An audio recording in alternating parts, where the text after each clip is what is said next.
اكبر عزومه وعزمتهم في البلكونه زي ما انتم شايفين معايا كده، كل ده بكيلو لحمه فقط لا غير. ما تيجي نشوف عملت ايه النهارده.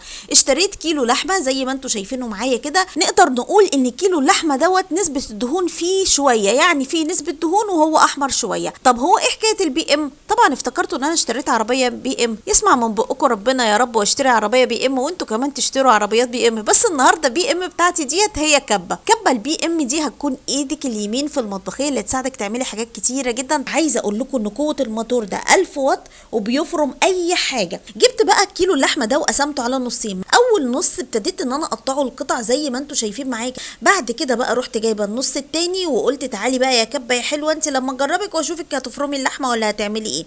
ابتديت ان انا احط القطعه زي ما هي، ولا قطعتها ولا حاجه، لان انا بجربها ضربه في التانيه لقيتها بسم الله ما شاء الله عليها.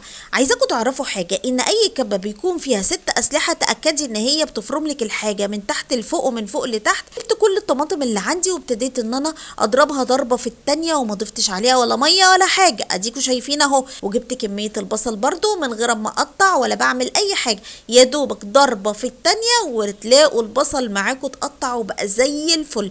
شايفين عامل ازاي؟ بسم الله ما شاء الله عليها، حلوه جدا جدا. بحب اشكر بي ام على الكبه الحلوه دي.